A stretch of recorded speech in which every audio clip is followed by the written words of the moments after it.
Brilliance Audio. Duck, Duck, Truce by Elizabeth Hayley. Performed by William Leroy and Mia Madison. With all the scientific advancements over the last century, why wasn't time travel a thing? Orson Welles wrote about it over 100 years ago. What the hell were scientists even doing with their time? Wasting it, if you asked me. 12 hours.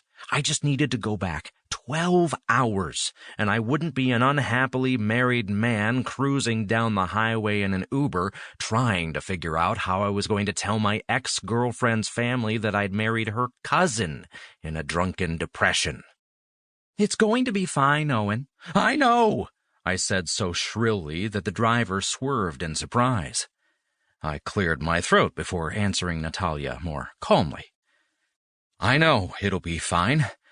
Vee is totally reasonable. Once we explain, she'll completely understand that I married you so I could be with her. Because why wouldn't she understand that? It makes so much sense." My words had somehow grown both more frantic and more sarcastic as I'd spoken. Natalia reached over and gave my hand a squeeze. "She will understand. It's what do they call those things in romantic movies? A happy ending?"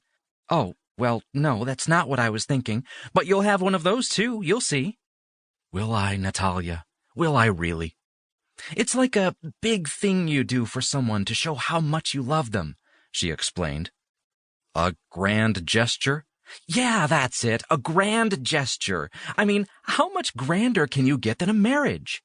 Since the marriage didn't include her, I'd think quite a bit grander. Natalia waved me off. "Such a pessimist." I'd never been called that in my entire life.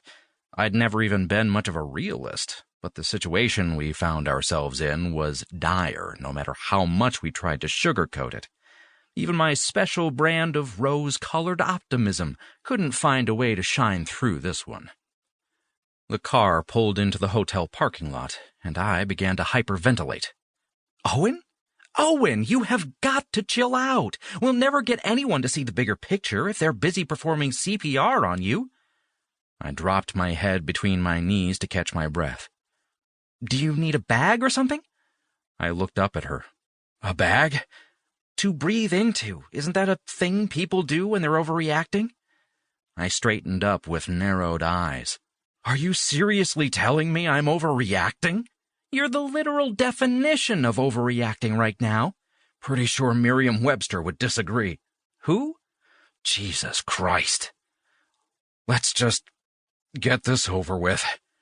I shouldered my door open and nearly fell out of the car. Fuck, I was such a mess. I needed to get it together. Natalia was right. The cooler heads would prevail. I'd just explain what had happened, beg for forgiveness, and it would all be fine. Vee and her family would probably laugh about it. They certainly wouldn't give me cement shoes and drop me in a lake. That was only in movies. Right? It was just after 10, and I hoped everyone was still preparing to check out so I could avoid a scene in the lobby, especially since people were likely to notice we were in the same clothes as last night. I had to talk with Vee. She knew me better than just about anyone. She'd see that my motives had been pure, even if my means had been tainted by Natalia's idiocy. Not that I could blame it all on Natalia. I'd agreed, after all. Sure, I'd been drunk at the time, but that wasn't an excuse for bad behavior. But that was okay. All problems had solutions. I just had to figure out the right equation for this one. As I tried to slink toward the elevators, Natalia clomped loudly behind me in her heels. "Oh, there's my mom." "Hi, Mom," Natalia yelled, causing me to cringe. She's going to be impressed I married a guy with a job, even if it is a marriage of convenience. Is it convenient? Well, yeah. It's convenient I was there to get you into the family so Vee wouldn't have to worry about that anymore.